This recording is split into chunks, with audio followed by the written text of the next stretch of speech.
Hoodoo plant mamas, get your soul fed and your spirit red. This here ain't no trend. I possess the power from way back when folk was stripped from all of their kin, so they had to find the magic within. So I got on my ancestors to gather my herbs. I conjure at my altar.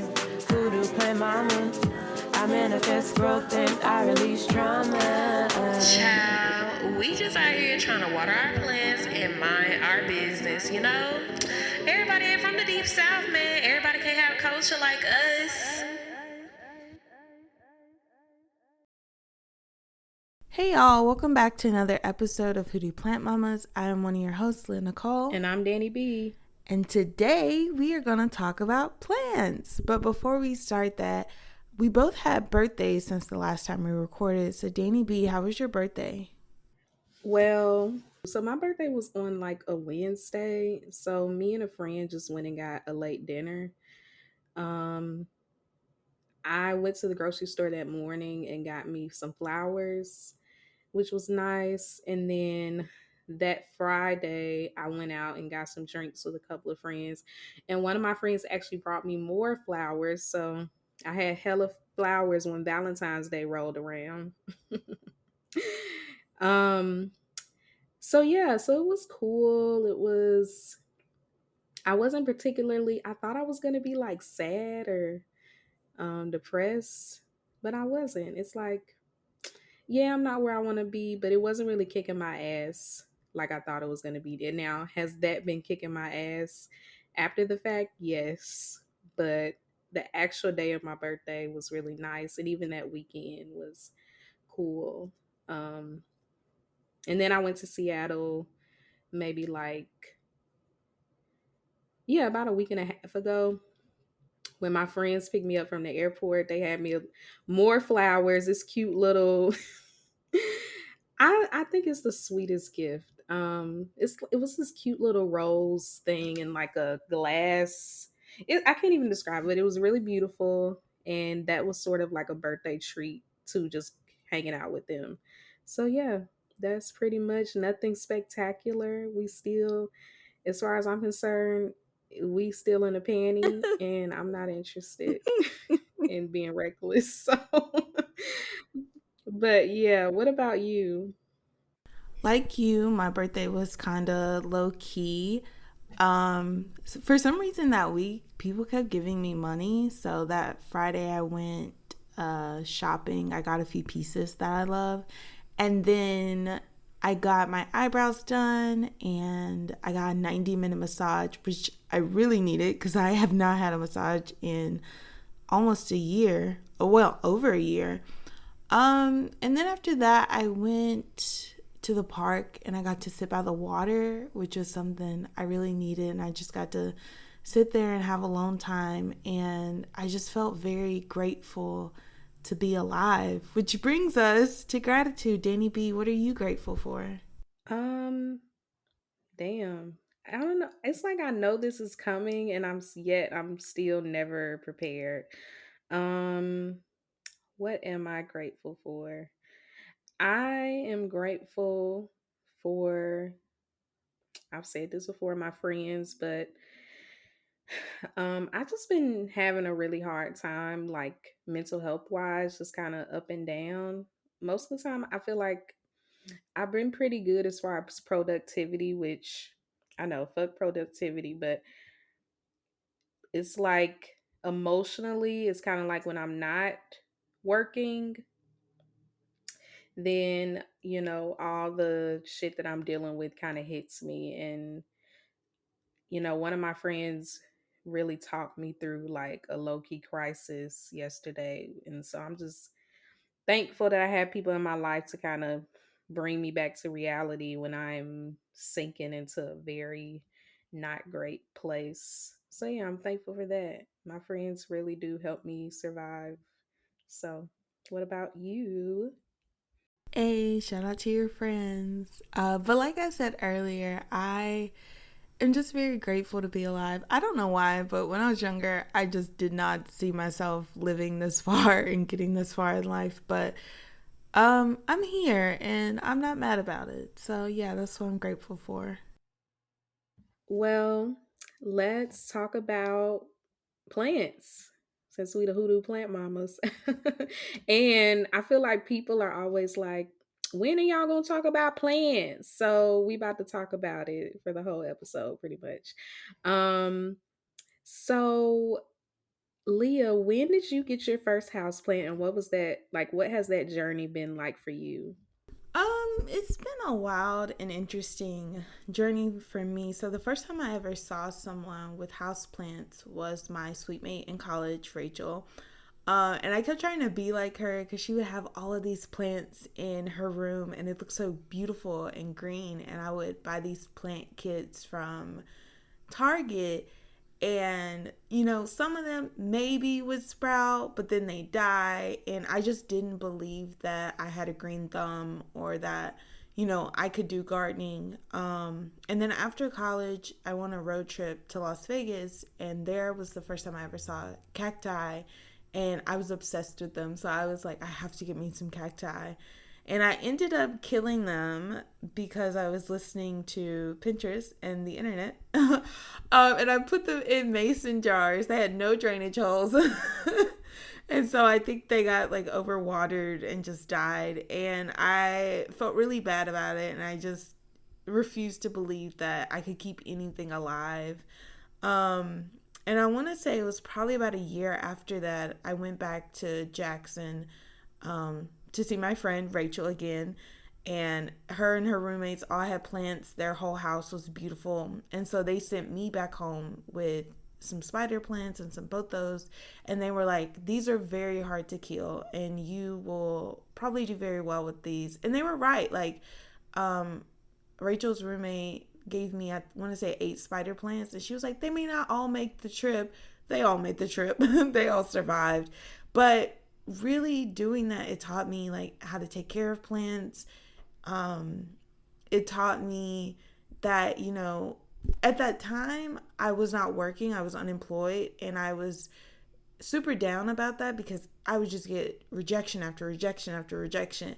And people like to be like, oh, just brush off rejection. But it's like when you're constantly rejected, especially from jobs that you either have done or that you can do well, it just like, it doesn't really help your self esteem. But being able to like grow plants with my own hands, being able to watch them grow and turn into and thrive and turn into something very beautiful, it made me feel like I was useful. It made me not feel so worthless. It made me feel like I was somebody because I could help sustain and support this life. So that is my houseplant journey, and that's how I got to where I am now. So, Dani, what has your houseplant journey been like? So I really relate to your story. But I'll start with I got my first plants. My bonsai, Bonnie, which is still kicking, about 5 years ago. So she's been with me for about 5 years. When I was in graduate school, the first go round, my roommate at the time actually helped me pick it out.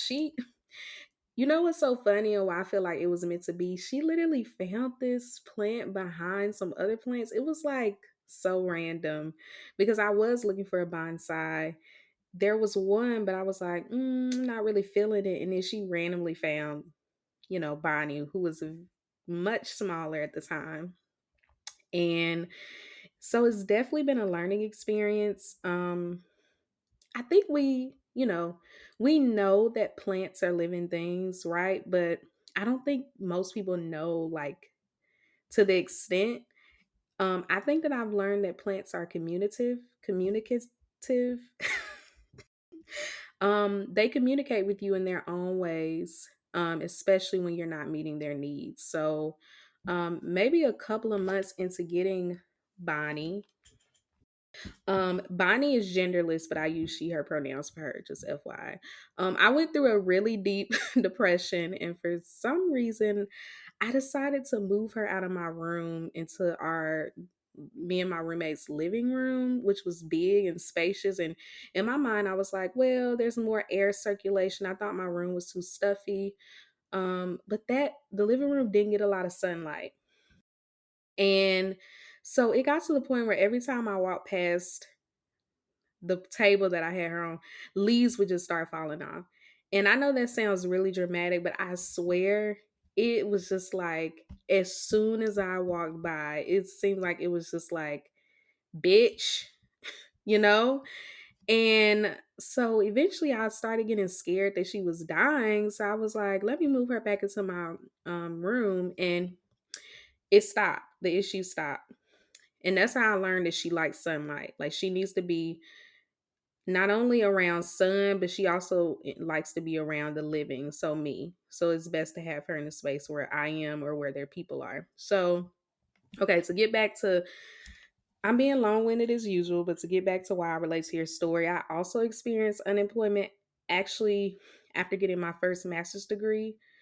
And mental health wise, it was just really bad. And I felt the same way. I was just like, you're fucking waste of fucking human. Like, and you got this degree and you are just like everything you could possibly, terrible thing you could possibly say to yourself. I said it to myself. And eventually I had to move back to my grandma's house. And I actually put Bonnie in my grandma's kitchen because it got the most sunlight. And I actually have never, even to this day, seen her as healthy as she was when I did that. And I really believe it's because not only is the kitchen sunny, there's always gospel music playing, which annoys me a little bit because my grandma literally leaves on that radio all day. It doesn't matter if anybody is there or not. She just leaves on the radio. And if the radio isn't on, well, the radio is usually always on, but she might turn it down. She's in there cooking or talking loudly on the phone or both. And and her and her partner, they'll, when they're eating breakfast or something, they sit down and talk and eat. And I really think my plant, like that was an energy that she liked. That it was just a lot of living, a lot of sunlight. Um, and so yeah, that's what I learned about like caring for plants. You have to listen to them. Like I think that they are spiritual things. I think spirits are attached to them, and I think the care extends beyond just watering and pruning, which side note, like I don't really be pruning my plants. Like I apparently you're supposed to, but I just feel like when they out in nature, nobody's pruning them and I haven't really had any issues. So but yeah, I don't do that. I just let the leaves naturally fall off if they don't want to be there. But yeah, yeah, so kind of building on that, what have plants taught you about life, mental health, whatever? Like, just what are some things that they've taught you beyond just like taking care of them, or a mixture of however you look at it?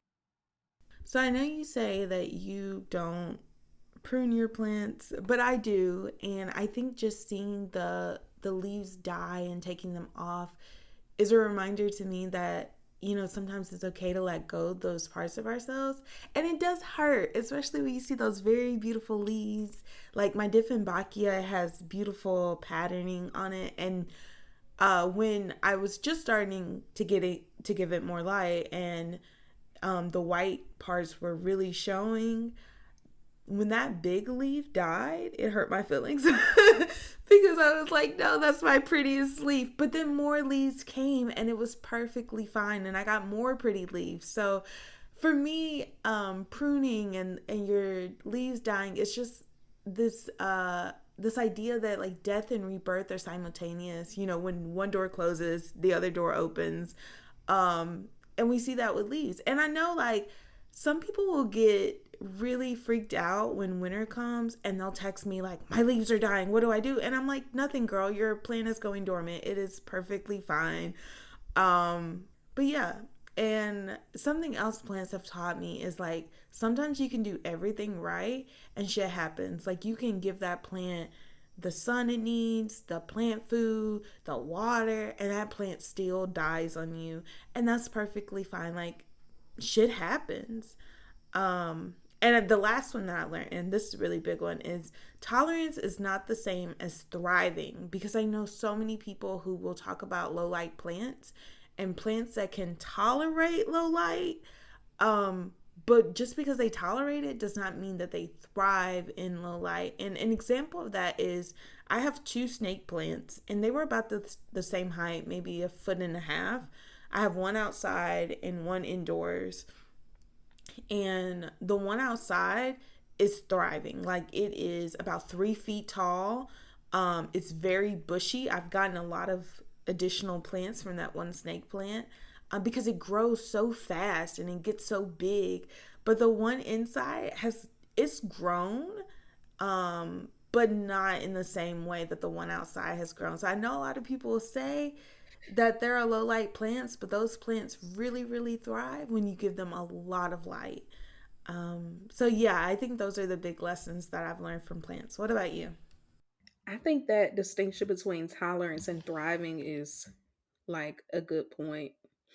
Um, because yeah, my bonsai was thriving at my grandma's house. Right now, I just think she becomes tolerant of the very.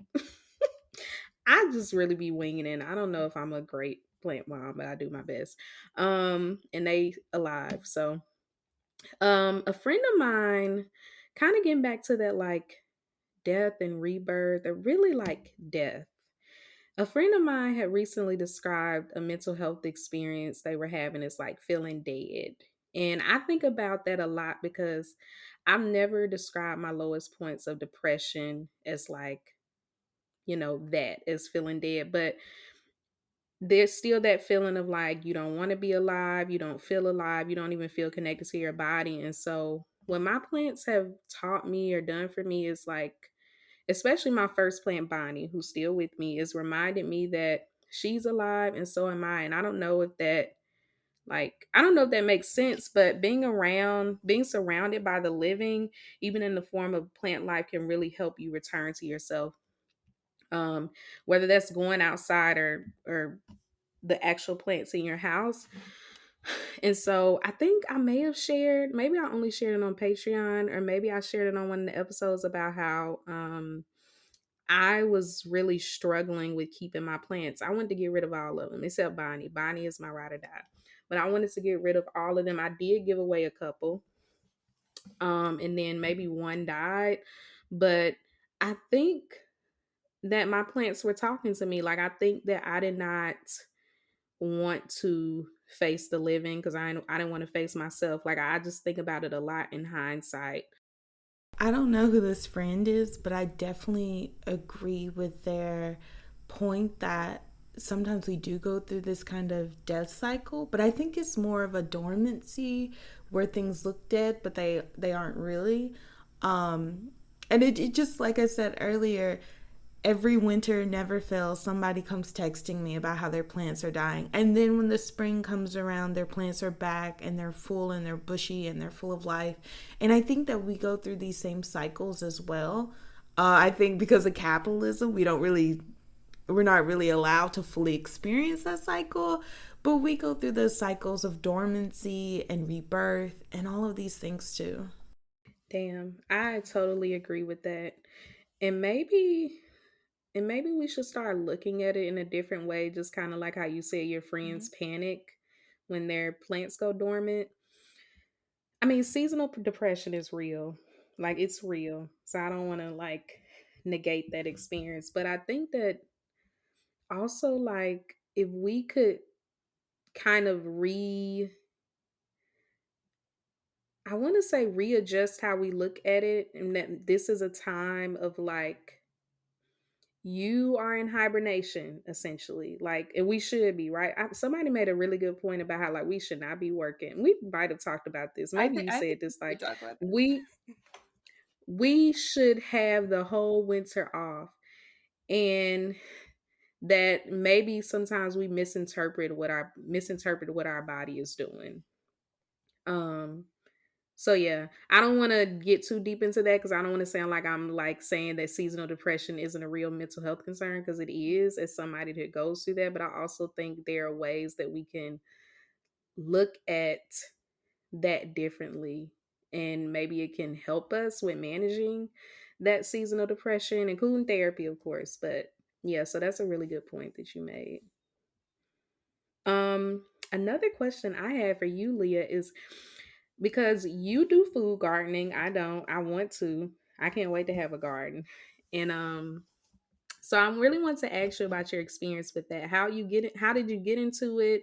And do you see it as something that's therapeutic for you? Yeah, so I got into food gardening around the same time that I was working with my spider plants and my pothos. And I think at that time I just tried to do seedlings. Some of them sprouted, some of them didn't. None of them made it to a full plant. I think maybe I had cilantro that made it to a full plant before it died again. Um, so that didn't work out, and I want to say a year or so after that, I tried again, and I did the spring, in March when everyone plants their gardens, uh, and I was just fighting everything. Like the sun would kill my tomato plant, the rabbits would come and eat my kale and my carrots, the mealy bugs got my green beans. Like I could not win.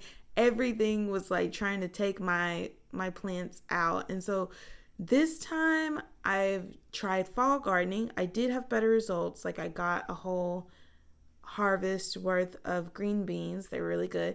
I have carrots right now. I have to pick out of the ground. So my corn, it got too cold. It ended up dying. And then there were other things that didn't even sprout. But I've had better results. It's still a work in progress. In terms of therapeutic, I don't know about that because it's very stressful. At least for me, it's very stressful. I feel like I have to fight everything to get food to grow. It is rewarding to be able to eat something that you grew yourself. That's very rewarding. But sometimes I just see, like, I know this older lady, she has fruit trees and she has like her own garden, and she's very hands off with it, and she gets a lot of food. So maybe one day in the future I'll be like her, but as for today, today I'm not there yet. Listen, they got the secret sauce when it comes to gardening. Did you grow up with plants in your house or like anything you know about your ancestors or extended family and community as far as their relationship to gardening and planting? So I didn't grow up with plants in the house. In my family, it's this weird thing where like the men do food gardening.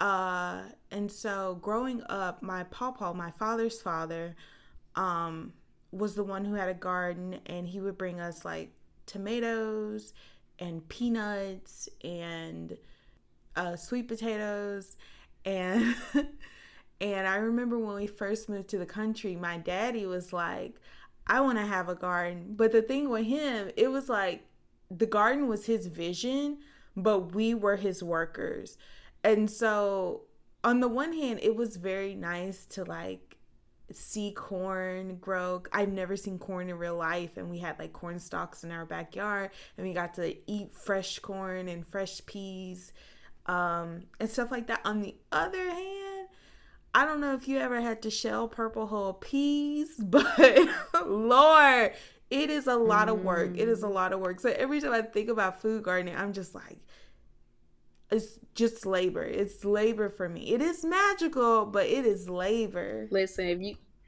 if you ain't never had to sit on a front porch and help your auntie or your grandma shell peas, you not from the country, okay?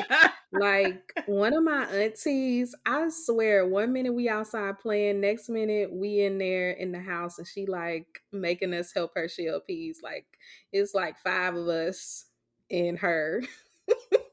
They gonna figure out a way to make use of the children. So so that is so funny. Woo. I don't even remember how I felt about that. I feel like a part of me thought it was kind of fun with the shelling peas. I don't know. I still remember the way that seam hurts my thumb when you have to squeeze it open to get the peas out. I Pain. think I just like being in a part of like because I probably wasn't even that good at it. So TBH, because I'm thinking about it. I also was like we were young. We were not. I'm talking about we like younger than 10. We were like we were small children, but we was helping shell them peas. So Yeah, I was like 8 or 9 then. I think we were younger than that because I'm thinking about this was before I permanently moved to Mississippi, and I moved to Mississippi when I was 8. So we was at least, and I was the oldest. Like I'm the oldest cousin of that group. So imagine. Listen, like we Mississippi build you different because you be starting this stuff really early in life. I agree. Mississippi does build you differently. Like as soon as you start walking, your family puts you to work. But in my family, like the men would do the food gardening, and then the women would do the like flower gardening. But something that I noticed was no immediate women in my family living at least had gardens. I think some people may have had like those fake house plants in their house, but no one had real house plants. And it wasn't until a couple of years ago I saw this picture of my great grandmother with my brother, and I've seen that picture most of my life. And I noticed beside her was a little pot with a stick in it. So I went to my grandma and I was like, did your mama used to garden? And she's like, yeah, my mama had a big, beautiful garden and she had flowers everywhere. She had a green thumb. She could grow anything. And I was like, what? And then I found out my grandma's auntie, which is her, no, my grandma's father's sister, she also had a green thumb and she also had a beautiful garden. And my grandma would joke, she was like, you can't take her anywhere because they went to the courthouse and her auntie was like, ooh, I love that plant. And then a few months later, she had a bush of it in her yard. So, yeah, I do have ancestors that were really into gardening and really into salvaging plants. So I picked up on that trait. I love that. My childhood best friend said her grandma does that. She said her grandma's house is filled with beautiful flowers, and like she don't care where she is, she gonna get her a clipping. And I'm just like, you gotta be talented though, because Yeah, you you do. like to just take a clipping of any kind of plant and then like basically what do you call it? I've Propagate done it. this before. Yeah, propagate it. Like that's some boss bitch shit, okay? Because we talking about like actual random ass flowers that she just see and like, um. So yeah, as far as me, I really don't have any memories, and it could be that my childhood was so traumatic that it's just disappeared. You know how things shit just gets erased. um, but as she's gotten older, she it seems like there are always plants in the house. And this I mean, I think most black people are like that, but a lot of her plants come from funerals. Like people will just give them to her, or at the end of funerals, they'll let people come up and get plants. So her house, she has so many peace lilies, and they are so big, and they don't be dying. Which you already know my feelings about peace lilies, and people tried to tell me, and I was like, nah, I got a green thumb. It's different with me, and it wasn't. But yet my grandma, like literally, anyway, we ain't gonna get into peace lily. She keep a peace lily, and she also keeps these ferns that she hangs on her porch. And I had another aunt that did that, but her mom was a gardener, and there was also this woman that lived on our road who I was always fascinated with. She had this beautiful garden. And I think those were collards. Either way, she had greens and it was just green, green, green. And she was always out there. I remember my grandma used to be like, it is too hot for Miss So and so to be out there in that heat. And then she'll roll down the window and say, hey, you know how older women are. Like, girl, not you talking mess trying to speak. But I remember I really wanted to go out there. It just seemed magical. Like I really was like, that lady is just out there living her best life. And so that was just another example of someone in my community. But I do plan on having a garden. Somebody told me in a reading that I'm supposed to have a garden. So, but I also have always felt that. So I didn't really need the reading to validate that. So I'm excited. I can't wait.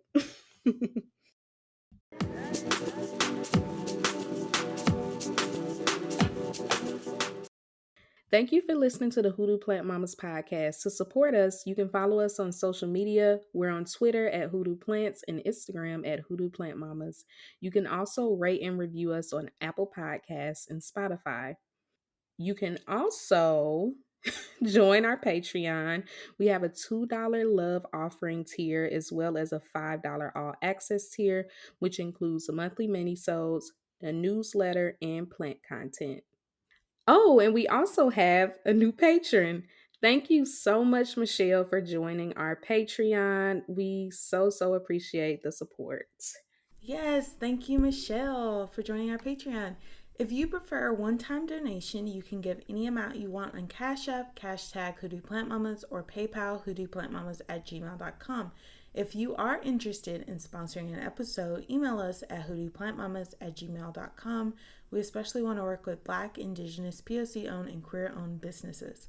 Let's get back to the show.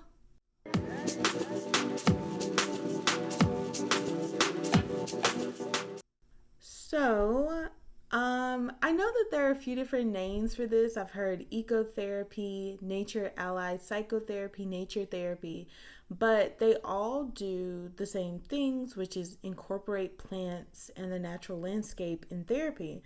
A lot of it has been proven to be super beneficial for our mental health, and I just wanted for us to kind of discuss how that shows up in our lives. I know for me, I started doing what you do, Dani, and I've started going on walks.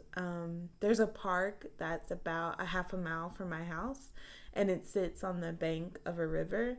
And it's been such a relief to go and do that. I know there have been a lot of people who have voiced their concerns to me because I've been heavily isolated during this pandemic because I don't want to get sick. Um, but their concerns were valid. Like, I'm basically just in my home pacing around, and it feels like my thoughts are just kind of closing in on me, and it's so suffocating and overwhelming.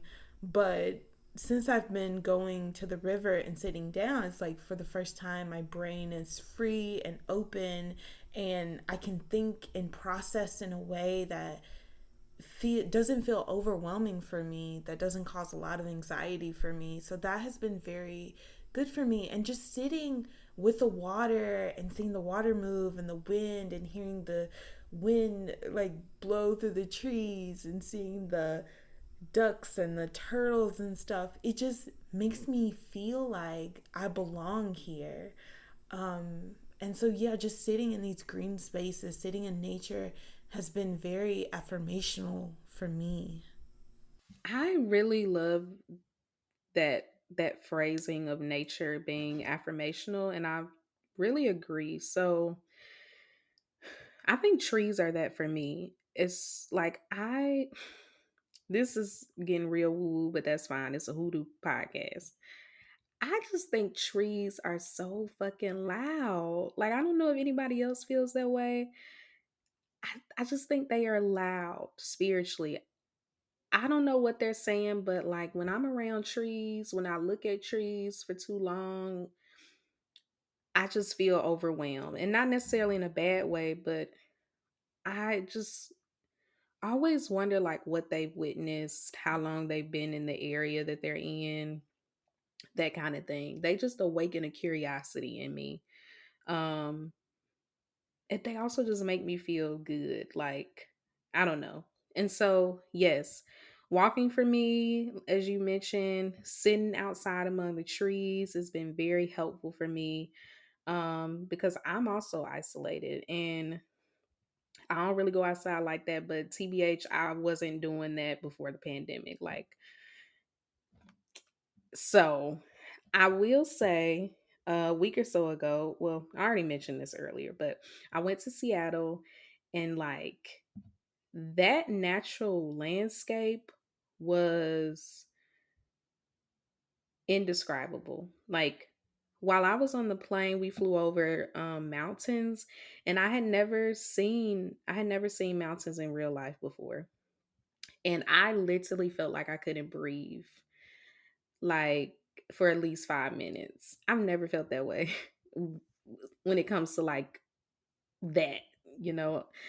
Something that is, yeah. I don't like I hate to use this, it feels cheesy, but it was really magnificent. Like it was really fucking magnificent, especially from that angle. And then like the next morning, when me and my friends were headed to the national park, because it was nighttime by the time I got to Seattle, but I could still see the mountains. Um, but that next morning, we went to go hiking at this national park and to see this waterfall, which was really beautiful. Um, there was like these elevated, like among the clouds. I guess they were mountains. I don't know. They weren't like the mountains I seen when I was flying in, but they were like these very elevated areas that were among the clouds, and it was just trees. And I think I was just the whole car ride. I think my mouth was just open. Like, do you watch Euphoria? I saw season one, but I saw it in 2019 and it was a lot. So I was like, I can't watch that during the pandemic. Okay, well, some people will get this references, some won't. But when Faye was standing at that door waiting for the police to bust in with her mouth slightly open, that was me. I just was like, again, breath taken away. Um, and I think it really put me back into my body in ways that I can't describe. Like it was a bodily experience. It was a very like, oh my gosh, like you're so small compared to the rest of the world, but also like, I don't know. I know it sounds like I'm just rambling, but it really is hard to put the experience into words, especially if you've never been around it. Because I've never seen mountains like in person or that kind of like natural landscape in person. Yeah, the first time I saw a mountain was in Asheville, North Carolina, a few years ago. And it was breathtaking. Like it is this different feeling. I like that you use the word magnificent. I think that's a good word for it. Like I just walked in and there's these big beautiful mountains and they're covered in trees and it's so beautiful. And I remember telling people like it just feels different up here and they were like it's probably the atmospheric pressure, it's probably the elevation. And I don't know about all that. But it does feel different. And I like that you said like mountains make you feel small because for me that's what the ocean does. Like when I'm in the ocean, I feel like it's big enough to hold whatever emotion that I'm feeling right now, whether it's grief or sadness or whatever. Like it's big enough to hold it and to wash it away from me, and it's so comforting. Yeah, I do agree. I think landscapes can have an effect on us. I remember driving out west and seeing the desert for the first time. It's really hot, but it's also very beautiful. Like this country is a very beautiful country, and I think I've only seen like half of it. I have no idea what the other half looks like, but I'm pretty sure it's very beautiful. I'm dead at the people talking about, oh, it's just the elevation. Like, first of all, it was the elevation, I would be dizzy and about to faint. Okay. That's not what this is. Okay. Anyway, I agree about the water. The last time I haven't been submerged in water in a long time. The last time I went to this lake with some friends, and man, my body just needed it. I think maybe the feeling that you described about it, like holding all of this, it just makes you feel light. I never feel light. I never feel like I'm not holding myself up tense. You know, I've been trying to I had a really beautiful divination with someone, a friend of mine. Their books are not open back up yet, but when they do, I'll share more info. But and they were telling me how I need to get more grounded in my body. Like I need to be doing some grounding exercises. And I think it's going to take a lot of practice because I cannot intense certain parts of my body. Like there are certain parts of my body that I have tried and I can't. And I think it's just because I've been tensed up so long. Like I'm really going to have to like slowly do it. But in water, I don't think my body tenses up. Like I think my body becomes weightless. And so yeah, I'm so overdue to be on a fucking island and in somebody's water. Just I need to dip my whole head in it, like. But yes. I mean, I've heard people say that you can use the ocean as a spiritual bath. So there you go. Listen, I am long overdue for a spiritual bath. I got a whole list, a whole prescription, spiritual prescription, and I've only done like two things on it, and I put the big stuff on one side because I'm like, you're gonna have to take baby steps. But I somebody my spirits want me to take a 9-day spirit white bath, and I know for a fact because on my paper I wrote down 3-day white bath because that's what my friend who did my divination told me. But then yesterday 9-day kept coming up like, oh, you got to take this 9-day. I was getting exhausted, like, oh, I got to take a 9-day white bath. And then I came up here and like, where the hell I get 9-day from? So I got to take a fucking 9-day. Okay, well, it's gonna take a minute. Like, I am human. But yeah, so anyway, did you have any other final thoughts about that? Yeah, I just want to say shout out to the ocean. I used to be very afraid of the water because I didn't know how to swim, and even now I still can't swim very well. But um, I just learned like with water, it's all about trust, and that's something that I've been learning from going to the water, and it has like this such ancient calming energy. It's such a relief to be in the water. But yeah, ugh, I love water. And I also think about kind of the pleasure aspects of it. Like, I tend to go out in the water with this huge floaty, and I'll just lay there and like the waves just like lap onto the back of my body, and it's so calming, kind of like when you pat a baby's butt to put it to sleep. That's what it feels like. And then you have the sun on your skin. Oh my god. But yeah, I agree. If you have not been near some water, go near some water. It's cleansing, it's healing, it's a great experience. Well, yeah, that wraps up the episode. Please let us know if something resonated, or feel free to share your journey with us. If you like the podcast, of course, make sure to rate and review us on Apple Podcasts and Spotify. Be sure to follow us on social media. You can find us on Twitter at Hoodoo Plants and on Instagram at Hoodoo Plant Mamas.